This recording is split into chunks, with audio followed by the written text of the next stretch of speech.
In recent hours, reports have shaken the Middle East and the wider world with claims that Abu Obeida, the longtime spokesman of Hamas's military wing, has been killed. His name has been synonymous with resistance in Gaza for years, and his image, often masked and militant, has represented defiance against Israeli power. The news of his possible death comes at a time when Israel has launched a massive ground offensive, pushing tanks and heavy armor further into Gaza City. This escalation is not just another military development. It has deep political, social, and religious implications, especially for Muslims around the world who view the Palestinian struggle as an issue of justice and survival. Abu Obeida was not just a voice. For many, he symbolized the resilience of the Palestinian people under siege, a figure who spoke with authority at moments when Gaza was under relentless bombardment. His speeches were carefully timed, often aimed at rallying Palestinians and reminding the wider Muslim Ummah that their cause was not forgotten. For Israel, however, he was considered a key propaganda and psychological weapon of Hamas. Eliminating him was not just about silencing a spokesman, but about attempting to crush morale inside Gaza. The reports of his killing, therefore, are being described as a turning point in the current war, and Israel is already presenting it as a major victory. On the ground, the Israeli military has intensified its offensive with tanks entering deeper into Gaza City, a densely populated area already devastated by weeks of strikes. The destruction has reached catastrophic levels. Residential blocks are flattened, families displaced, hospitals barely functioning, and the humanitarian crisis worsening by the day. The entry of tanks into urban centers signals a shift in military tactics. Airstrikes alone could not dismantle Hamas's networks, so Israel has moved to full urban warfare, which is far more dangerous, both for soldiers and for civilians trapped inside. Tanks rolling through Gaza's narrow streets bring back memories of previous invasions, but this time the scale is larger, the stakes higher, and the destruction far greater.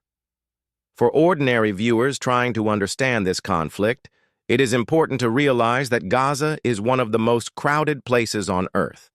Over 2 million people live in a small strip of land with very little ability to escape.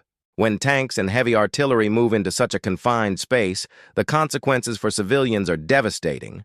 Entire neighborhoods become battlegrounds, and with communication networks down, people are left in isolation, unsure if their loved ones are alive.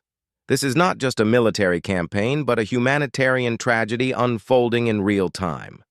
From a political standpoint, the reported killing of Abu Obeida gives Israel a temporary narrative win, but it also risks inflaming anger across the Muslim world. Palestinians have always shown that their struggle is not dependent on one individual. Leaders and fighters may fall, but the cause continues. In fact, sometimes the death of a figure like Abu Obeida can inspire more resistance, not less. For many Muslims, his sacrifice, if confirmed, will be remembered as part of the long history of martyrs who gave their lives defending Al-Quds, Gaza, and the Palestinian people. This sentiment connects directly with Islamic values of standing against oppression and supporting the oppressed, a principle deeply rooted in the Quran and in Muslim history.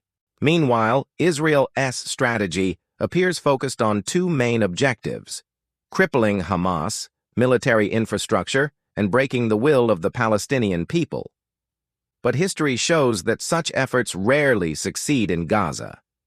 Despite repeated wars, Hamas has always managed to reorganize, rebuild, and regain support. The narrative of resistance against occupation continues to resonate not only in Palestine, but across Muslim-majority countries. Killing a spokesman may silence a voice, but it cannot erase the grievances that gave rise to that voice in the first place. Internationally, reactions are mixed. Western powers continue to back Israel's military operations under the justification of security and counterterrorism. However, in Muslim-majority nations, the news of Abu Obeida's reported death is sparking renewed calls for solidarity with Gaza. Protests are already erupting in cities across the Middle East and South Asia. Muslims see the unfolding events not as a simple war on Hamas, but as a war on the Palestinian people, their homes, and their right to live with dignity. The tanks entering Gaza City are being seen not as a fight against militants, but as a broader assault on civilians who have nowhere to escape. At the same time, it is crucial to understand how this development impacts the larger geopolitical picture. Israel's deepening ground invasion into Gaza comes while regional powers like Egypt, Qatar, Turkey, and Iran are all involved in mediation or support roles. For these countries, the death of Abu Obeida adds another layer of complexity. It will be harder to convince Hamas or other resistance groups to negotiate if their leaders are being systematically targeted. This could prolong the war, increasing casualties on both sides.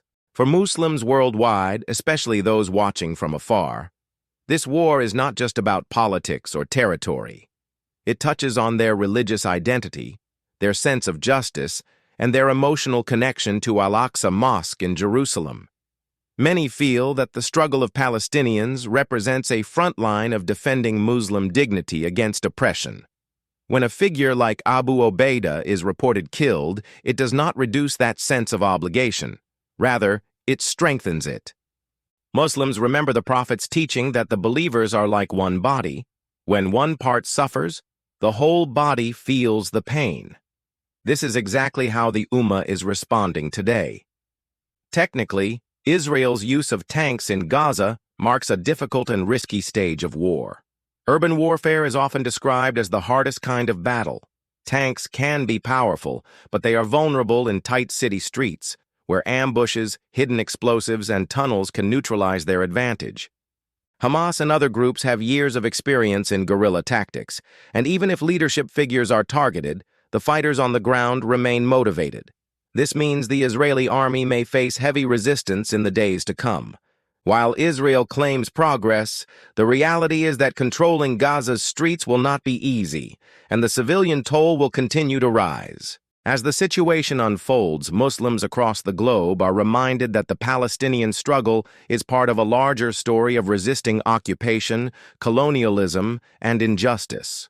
The reported death of Abu Obeida may be framed by Israel as a victory, but for Palestinians, it will be remembered as another sacrifice in a long chain of sacrifices. For Muslims watching, it is a call to remain steadfast in supporting their brothers and sisters in Gaza through awareness, advocacy, and prayer.